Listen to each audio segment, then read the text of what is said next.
দাদা, প্রথম বিজেপির চমক প্রার্থী ঘোষণায়, পরবর্তীতে মানে অর্থাৎ আজকে তৃণমূলের চমক, আইএসএফ এর কোনো চমক থাকছে? দেখুন, আমরা জনগণের জনপ্রতিনিধি করতে চাই। ওই যে সিনেমার আর্টিস্টকে দিয়ে, খেলোয়াড়দেরকে দিয়ে, যাদের মাটির সাথে যোগ নয় তাদেরকে দিয়ে পাঠাবো জিতিয়ে, আর পার্লামেন্টে গিয়ে টিকটক করবে, পার্লামেন্টে গিয়ে কোনো কথা বলবে না, সেই ধরনের আমরা দেবো না। আমরা জনগণের জনপ্রতিনিধি করতে চাই। সুতরাং আমরা আমাদের সাদামাটা পার্টি, আমাদের প্রার্থীও সাদামাটা থাকবে। তবে পার্লামেন্টের মধ্যে আমরা জনগণের ভোট দিয়ে পাঠাতে পারি, কিভাবে পার্লামেন্টেরিয়ান হতে পারে, কিভাবে জনগণের কথা বলতে পারে, তারা দেখিয়ে দেবে। সংযুক্ত মোর্চা লড়ছেন না একা? দেখুন, এখনো বলছি আমরা এই জন্য কয়েকটা দিন অপেক্ষা করছি। আমরা অবিজেপি তৃণমূল যারা আছেন তাদের কয়েকজনকে আমরা প্রস্তাব দিয়েছি, তারা যদি আমাদের প্রস্তাবকে গ্রহণ করে সেই জন্য আমরা অপেক্ষা আছি। আমরা ঐক্যবদ্ধভাবে বিজেপি এবং তৃণমূলের দিকে লড়াই করতে প্রস্তুত আছি। আর তা না হলে আমাদের শক্তি মতো হয়তো সব জায়গায় আমরা দিতে পারবো না, আমাদের শক্তি যেখানে আছে সেই মতো আমরা আমাদের দলের পক্ষ থেকে লড়াই করবো। আজকে টিকিট পায়নি জেলায়, বিভিন্ন জায়গায়। এখন তৃণমূল কংগ্রেস কাকে টিকিট দেবেন না দেবেন, কোন শর্তে টিকিট দিচ্ছেন, কি চমক থাকছেন, তাদের দলীয় ব্যাপার।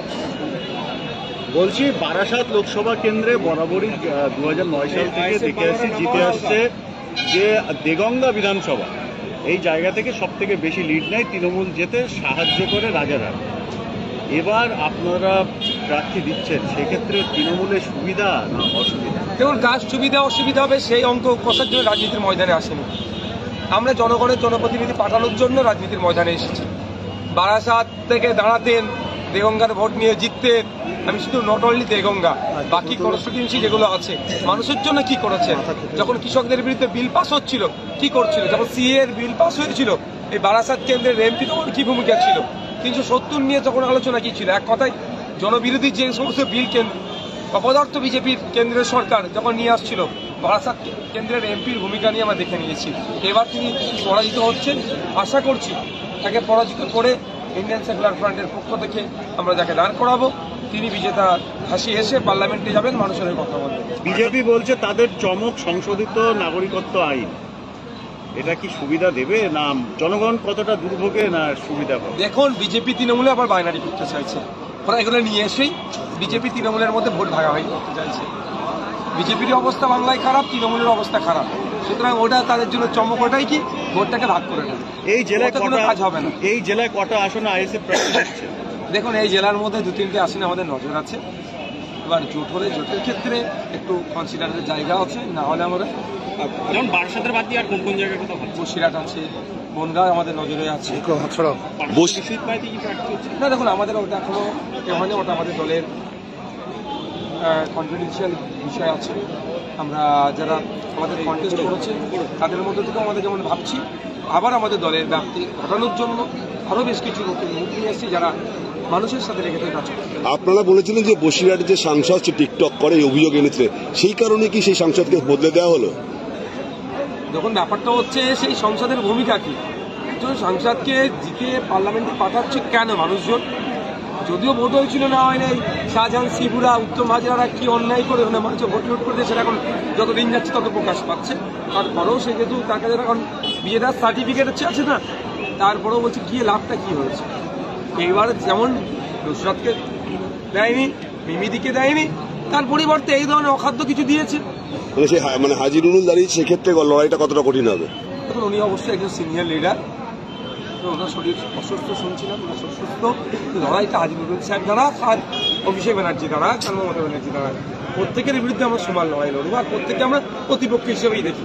এই শাসক দল বারবার যে অভিযোগ করে যে আইএসএফ প্রার্থী দেওয়া মানে হচ্ছে বিজেপির সুবিধা হয়ে যাওয়া, মানে এটা নিয়ে কি বলবেন? কেন বিজেপির সুবিধা করা হবে প্রথম কথা, আর আইএসএফ কে কেন তাহলে ভোট দেবে? শাসক কাজ করেনি, শুধুমাত্র ভোট ব্যাংক হিসাবে দলিত, আদিবাসী, মুসলমান, মতুয়া ভোটকে ধরে রাখার চেষ্টা করছে। দিনের শেষে এরা বঞ্চিত হচ্ছে, এদের যখন জনপ্রতিনিধিত্ব করার জন্য রাজনীতির ময়দানে আসছে তখনই ভয় পাচ্ছে। উন্নয়নমূলক কাজ করলে যে কেউ দাঁড়াতে পারে, তাহলে ভয় পাবার কি আছে? কাজ করবেন না, আর এদের বিপক্ষে যখন ভোটে দাঁড়াতে গেলি তখনই বোধহয় ভোট কাটবে। অভিষেক বন্দ্যোপাধ্যায় ডায়মন্ড হারবার থেকে প্রার্থী হয়েছেন, আপনি সেটা আমি আমার অবস্থানে বলেছি। আমাদেরও যখন পার্টির প্রার্থী লিস্ট ঘোষণা হবে অপেক্ষা করুন, আমি আমার দলকে কনভিন্স করাচ্ছি যে আমাকে ওখানে অনুমোদন দেওয়া হোক। বদির বাড়ি ইউসুফ পাঠান আগেবার কিন্তু যদি আপনার দল অনুমোদন দেয় তাহলে আপনি ডায়মন্ড হারবার থেকে প্রার্থী হবেন। একদম 100% সেটা আমি অপেক্ষায় আছি অনুমোদনের অপেক্ষায়, কিন্তু এখানে আলোচনা চলছে দলের মধ্যে। বলছে আগেবারে সঙ্গী ছিলেন কংগ্রেস, সেই জায়গায় বদির বাড়ি ইউসুফ পাঠান। দেখুন ইউসুফ পাঠানকে দিয়ে লাভ কি হবে সোসাইটি? উনি যদি নিয়মিত রাজনীতি করতেন, একজন বর্ষিয়ান রাজনীতিবিদ হতো, বা বছর পাঁচেক বছর তিনি যাই হোক না কেন রাজনীতির সাথে মিলিয়ে যুক্ত থাকতেন, আবার খেলাধুলা করতেন, তাহলে ওনাকে আমরা বলতাম না ঠিক আছে চমক করেছে। একজন ক্রিকেটার, উনি ব্যাট বল ক্রিকেট ফিল্ডিং ছক্কা এটা নিয়ে তিনি ভালো বুঝবেন, চৌকা নিয়ে ভালো বুঝবেন। হ্যাঁ, তিনি তার সম্মানের সাথে যুক্ত আছে। তিনি হচ্ছে IPL এ রাজস্থান রয়্যালসকে তিনি চ্যাম্পিয়ন করিয়েছিলেন।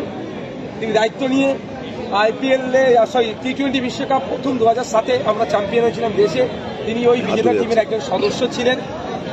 এটা তার পরিচয়।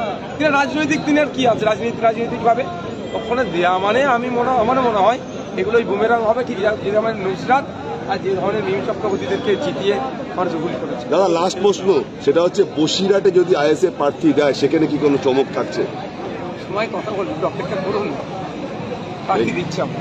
পাঠান বা এদের যে প্রার্থীপদ করা হলো, এটা কি অন্যভাবে বিজেপিকেই সমর্থন দেওয়ার সামান্য?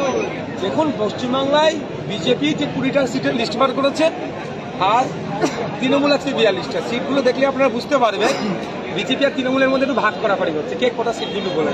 কারণ যেই কোনো এক বিজেপির এক রেখে তার দলীয় কর্মীরা তাদের কার্যালয়ে ভরে তালা মেরে রাখলে তাকে আহ্বান দিচ্ছে, মানে আমি তাদের ব্যাপার কে কাকে দেবে, কিন্তু জাস্ট আমি বলছি লিস্ট থেকে বোঝা যাবে কিছু সিট দেওয়া ওদেরকে ছাড়তে চাইছে, ওরা এদেরকে কিছু সিট গিফট করবে।